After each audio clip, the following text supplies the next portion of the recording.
Alright, so welcome back guys, or welcome to this your first time here. I'm Vision here with Blind Entertainment bringing you guys another video. Today I'm going to be giving you guys my review for The Walking Dead Season 10 Episode 8, Open Your Eyes. Now if The Walking Dead is something you're interested in, don't forget to hit subscribe button down below and hit that bell icon. That way you'll see more Walking Dead content from me moving forward. Now let's begin. Now, we start this episode off with Sadiq going about his daily tasks as a doctor. Now, I really like this. I really like the opening and how it showed Sadiq just in his normal life. We don't usually see that from these characters, so I really did like that. And for once, I feel like they got the music for the opening somewhat okay. While I will say it wasn't like perfect and didn't totally fit the tone of The Walking Dead, I feel like it's been an improvement from the previous 3 episodes where I feel like the music and everything just felt off for the theme of the show. So we get that. But then we got Daryl and Carol returning with the Whisper prisoner. Now, I really like what they did here. They had to kick Lydia out of the prison cell because she had locked herself in there following the events of 10:04. So they kick her out. Now, you got Carol who goes to talk to her and ask questions regarding, the loyalty to that this guy might have to Alpha. Now, I like this idea, and I like the idea of Carol and Lydia's bond here. But then you got Gabriel coming up to them, and Gabriel's annoyed because he feels like that Carol put their safety at risk and wants to take over from here on out and wants to aid them because he doesn't want to have things go out of control. So they agree to that. But then you got Carol and, again, Lydia having some conversation there. I do like their conversation here. And I like how it somewhat foreshadows the end of the episode about how, this guy is one of the guys who gathers up the Guardians, so he's loyal, and Alpha brainwashed him. So I do like how they added that in. But they bring him in, and you got Sadiq and Dante who go to heal him, and Sadiq begins having a panic attack again, and he rushes out. So I really like how they added that in there. But then you have Carol who ends up using what Lydia said, the idea of this place being different. So she ends up bringing in food for him and talks to him about the different food that she's making. Now, this is the part of the episode where I felt like, I don't know, I get what they were going for and I get what Carol was doing, but it just felt weird and off to me. I didn't like it, and it just felt out of place. So I didn't really like it for that reason. So I gotta kind of take off points there. But the guy ends up spitting out the food at her, and they realize that they're getting nowhere with what she's doing. So, following that, you got Daryl who takes over interrogation, and he threatens to start cutting off the Whisperer's limbs if he doesn't start talking. Now, this is what I liked. I like how they had Daryl take over. I feel like Carol's interrogation just felt off. I understand what they were going for, and I understand why they used her in that aspect. But to me, this just felt more realistic and more in Daryl's aspect or realm of character. It brought back to like season 2 when he was interrogating Randall.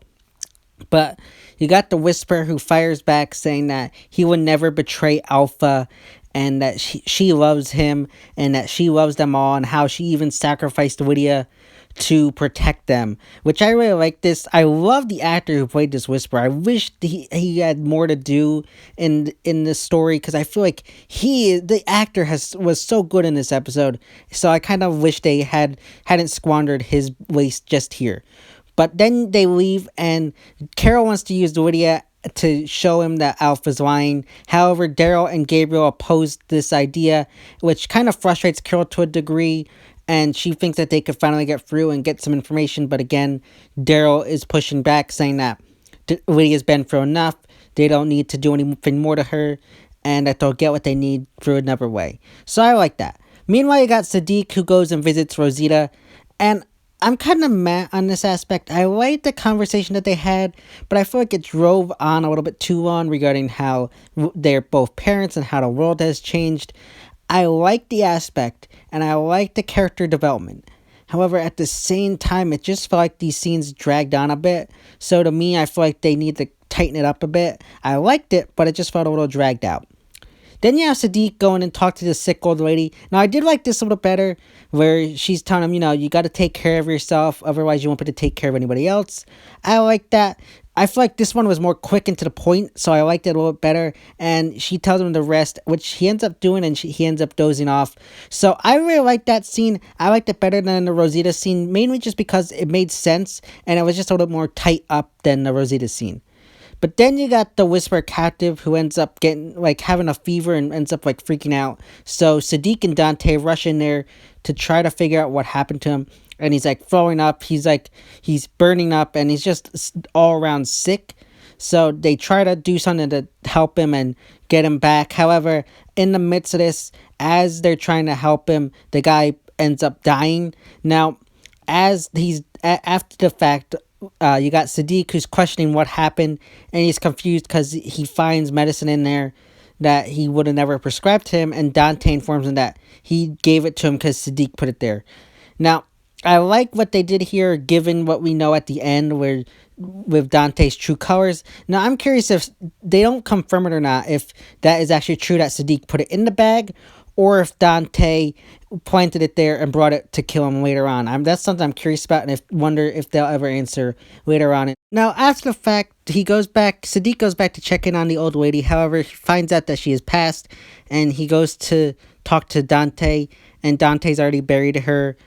And I don't understand totally what happened here, because I guess they have this beef or whatever. I don't totally get what happened here, but I guess Sadiq's upset of him here, and he ends up running off, having another panic attack in the midst of this, which I like how they keep adding those in.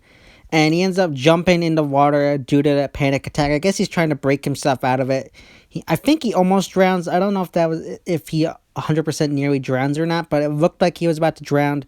So that he does that, and in the midst of him doing that, Rosita rushes out and pulls him out of the water, which I liked how they added Rosita in here instead of a different character. Rosita fit the role perfectly, and they end up talking after the fact about what happened, and Sadiq says that he just feels like he never left the barn, and he feels like that he let Enid down, and the reason he hates Dante so much is because he knows that if Enid was still there, Dante wouldn't be there.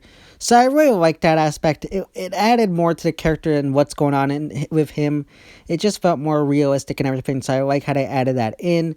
And in the midst of that, he's trying to figure out what's making everybody sick and what's happening to everybody. And he finally comes to the conclusion that it's the water. So he goes to check out the water system that they have built in Alexandria. And as he's doing that, he ends up freaking out and I guess having another panic attack and like destroys some things. So I like that. It was different, and I like how they added these aspects into the show, just developing Sadiq more. Now, meanwhile, all this is going on at Alexandria, Aaron's out meeting with Gamma. Now, they've been continuing to exchange information regarding each other's community, or at least Aaron's giving Gamma stuff on Alexandria.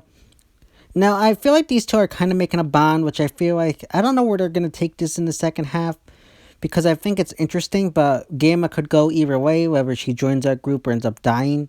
It could go either way.